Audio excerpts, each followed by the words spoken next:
Okay, this video is going to be about how to use the TI-73 graphing calculator that I've got here. Most of us use this calculator. Even if you don't use this exact calculator, some of the stuff that I'm talking about here will be the same thing on the other calculator, like if you've got the TI-84 or something like that. But let's take a look at what we're going to go over today. I'm going to show you how to reset your calculator, and this is probably the same on all of them.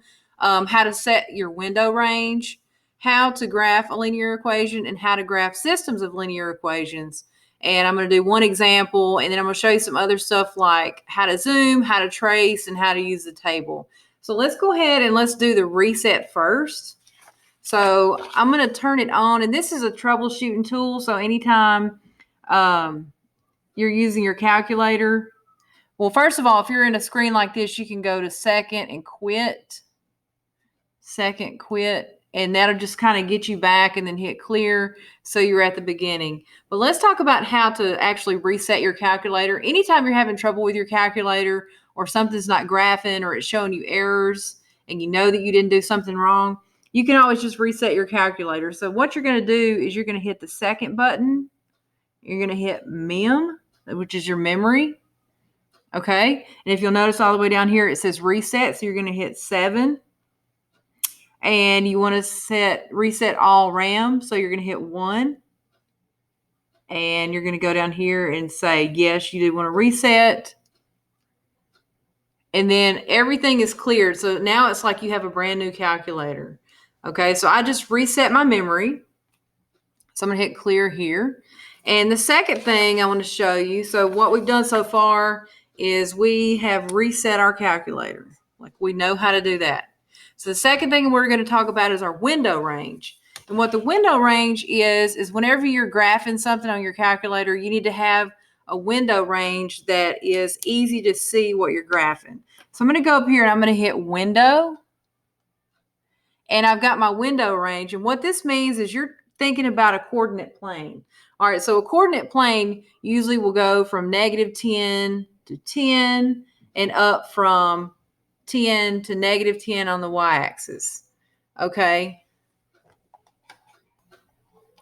Okay, I want you to take a look here, and I want you to see how this coordinate plane is set up. It goes all the way to 10 here on my y-axis, +10, and then it goes down here to -10, actually a little bit further, and then it goes from -10 on my x-axis.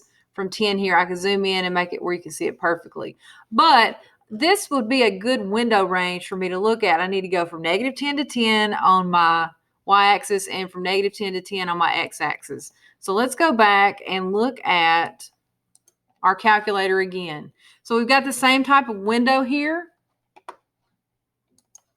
So we're going to go from -10 on my x-axis to 10 max on my y-axis. So that means going from left to right, it's going to be like -10, 10. And then up and down, my y-axis is going to go from -10 or 10 to -10. So that gives me a good window to look at. So don't really worry about these other numbers, but make sure it'll say like -10, this is your negative button, 10, -10, 10. All right. So now that I've got that, I can go second, quit, get out of that. And now I'm ready to actually graph a linear equation. All right, so the first linear equation I'm going to graph is, I'm just going to say y equals, okay, and I've got 4 places where I can actually graph something. Y equals, let's do negative, this is my negative sign, negative x, that's my variable, plus 7.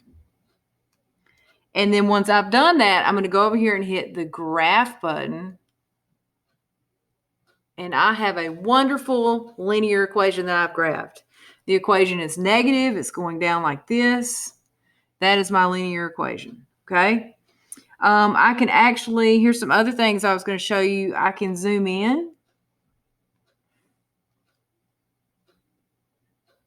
and see it a little bit closer if I needed to. Oh, that's too much. You zoom back out. There's my, you don't want to zoom in too much where you can't see it. All right, I can actually trace, so I can move my little cursor up and down the line, and I can see it show me different X and Y coordinates when I do that. And another thing I can do is if I were actually going to graph this using a table and some coordinate points, I could hit second table, and there's the table for that graph. So that means if I were to graph 0, 7, 1, 6, 2, 5, 3, 4, so on and so on, I would have that actual linear equation there. So this just kind of does all the work for you. So it's pretty cool. And also, if you graph your own linear equations by hand, you can go back to this calculator and type them in and see if you have them correctly. Okay? So let's go to quit again.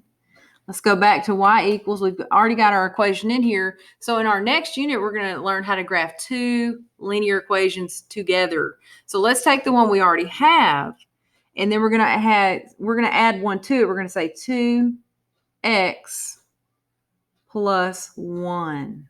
Okay, so now I have two linear equations here. I'm going to hit graph, and now I have two of them. So whenever you graph two linear equations together, the solution is actually where they connect. So I could hit trace. I could move down here. And the point where they connect looks like, you're going to get decimals here, but you're going to think about what's the closest one. So it looks like the solution here is 2, 5.